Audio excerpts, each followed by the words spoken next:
जी सुना आपने। क्या कोई पूछने या बताने वाला है कि इस मुल्क में आखिर हो क्या रहा है? जगह जम्मू कश्मीर में भारत का अभिन्न और अखंड हिस्सा है, अभिन्न हिस्सा है, यही उसने दिखाया है।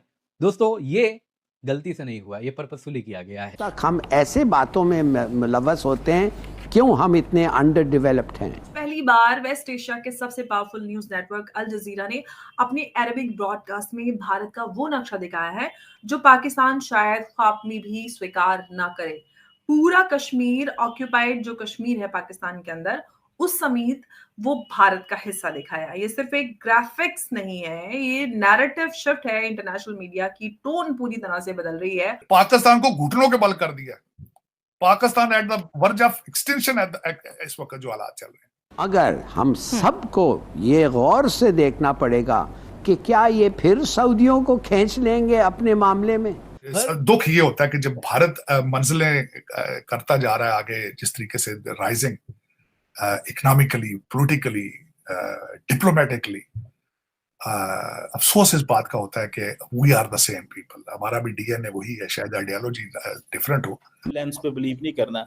पाकिस्तान ने बहुत देर अरब वर्ल्ड को ये कहा कि ये कश्मीर का मसला है, इंडिया जो है वो ऑक्यूपायर है, इंडिया दिस, इंडिया दैट, इस तरह की बातें उन्होंने पाकिस्तान ने बहुत देर की हैं। ठीक है ना जी। सो मुझे ऐसा लगता है कि this is something which is very very important in a sense के पाकिस्तान को इस डेवलपिंग जो सिचुएशन है उसको अंडरस्टैंड करना चाहिए कि अरब वर्ल्ड कितनी तेज़ी से तब्दील हो रही है, अरब वर्ल्ड का जो पॉलिटिकल एनवायरनमेंट तब्दील हो रहा है, अरब वर्ल्ड की जो ग्लोबल आउटलुक है वो बदल रही है, अरब वर्ल्ड के जो वेस्ट के साथ ताल्लुकात हैं वो बदल रहे हैं। और अब हमारी पोजीशन ये है कि हम we are using Arab world to have normal relations with the west. हम अरब वर्ल्ड को इस्तेमाल कर रहे हैं कि हमारे वेस्ट के साथ ताल्लुकात बेहतर रहें। जैसे कि हमने देखा जी कि माजी में इमरान खान साहब की जो मुलाकात है ट्रम्प से, वो जी सऊदीज़ ने स्पॉन्सर की, किसी ने कहा जी किसी ने कुछ की। सो अभी भी हम शायद इस चीज़ से देख रहे हैं। सो हमें अपनी वो जो स्पेस है हमारी, वो स्पेस श्रिंक हुई है। और नरेंद्र मोदी ने कोई anti Pakistan bashing Arab world में जाके नहीं की, उन्होंने सिर्फ अपनी रेलिवेंस क्रिएट की, अपनी रेलिवेंस, अपनी मार्केट, अपनी सॉफ्ट पावर को बताया। और हैरान हो गया हूँ। लेकिन पाकिस्तान का प्रॉब्लम यह है कि हमने तमाम अपने अरब दोस्तों को ज़ाया कर दिया। एक तो ज़ाहिर बात है कि हम वहाँ पे जो ट्रांसफॉर्मेशन हो रही है उस ट्रांसफॉर्मेशन को अंडरस्टैंड करने के लिए अभी तैयार नहीं है।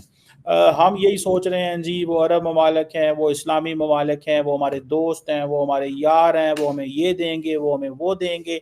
इस तरह की चीज़ें जो है हम वो सारा टाइम सोचते रहते हैं और इसी के ऊपर हमारा फोकस रहता है। क्यों अब तो मेरा नहीं ख्याल कि कतर के लिए अब पाकिस्तान वो उसको उस एंगल से देखता है। कतर के लिए इंडिया की रेलेवेंस ज़्यादा है क्योंकि उनको अपॉर्चुनिटी एंड बिजनेस ज़्यादा नज़र आ रहा है। गो के इंडियन जो थे वो इन्वॉल्व थे।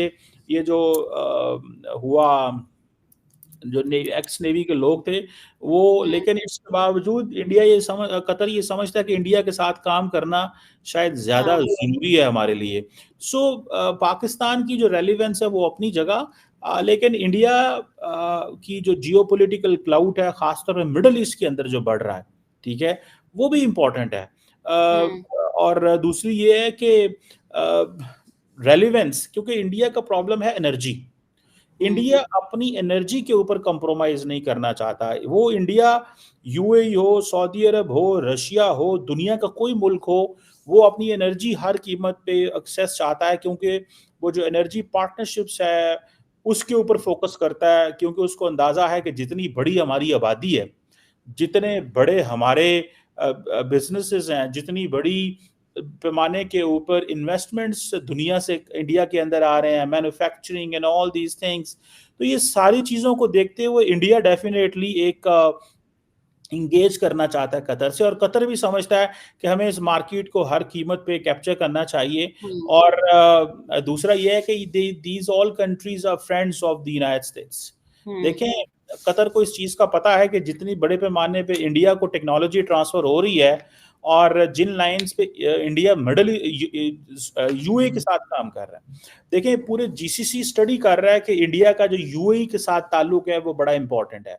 और वो सारे का सारा, फॉर एग्जांपल जितने भी रेयर अर्थ मेटल्स हैं, AI हो, क्वांटम कंप्यूटिंग हो, इन तरह की चीज़ों के अंदर इंडियंस जो हैं वो यूएई को बेस बनाना चाहते हैं और पूरी दुनिया से जो रॉ मटेरियल लेके यूएई लाना चाहते हैं और यूएई से फिर वो दूसरी मार्केट्स में अपने वो लेके आना चाहते हैं। तो maybe Qatar will offer something related to this कि भाई हमें हमारे साथ भी काम करें और इन चीज़ों के ऊपर काम करें। एंड मेरा ख्याल है कि ये कतर के लिए इस चीज़ को ज़्यादा है। और दूसरा ओवरऑल क्योंकि ये जो ब्लॉक है जीसीसी का, ये एक स्ट्रॉन्ग रिलेशनशिप है इसका ओवरऑल। सो मुझे ये लगता है, this is what I find, this is what I realise. और लेट्स सी बाकी इसमें ये जो अभी तो क्या निकलेगा इन चीज़ों से ये पता चलेगा। लेकिन एक दुआ जो इम्पोर्टेंट, इनको अगर आप डॉट्स को ज्वाइन करेंगे एक एक एक अनोखा किस्म का एक पिक्चर निकल के आ रहा है। और साथ ही ये जो तालिबान, अफगानिस्तान के तालिबान जो इनके ऊपर अटैक कर रहे हैं, पाकिस्तान जो दुरान लाइन के ऊपर, पाकिस्तान के अंदर जो जो चीजें हो रहे हैं, और पाकिस्तान का चंद एक चीजें, ये मुनीर का जो कॉन्स्टिट्यूशन अमेंडमेंट वगैरह वगैरह हो रहा है पाकिस्तान के अंदर, सिविलियन सुप्रीमेसी जहां पे होना चाहिए, अभी वो सेकेंड क्लास ग्रुपिंग या आर्किटेक्चर बन गया है अभी पाकिस्तान में, क्योंकि फील्ड मार्शल साहब को ऐसा एक आउट ऑफ ऑर्डिनरी स्टेटस दे दिए हैं जो कि ना केवल आर्मी बल्कि एयरफोर्स और नेवी उनको कमांड करेगा, प्लस उसका ऐसा प्रोविजन, एक कंबाइंड डिफेंस फोर्स, एक सीनियरिटी उनका ये हो गया है, प्लस फील्ड मार्शल का जो इम्यूनिटी है, इम्यूनिटी एक पॉलिटिकल और जो कॉन्स्टिट्यूशनल इम्यूनिटी है, nobody can try him ever in life.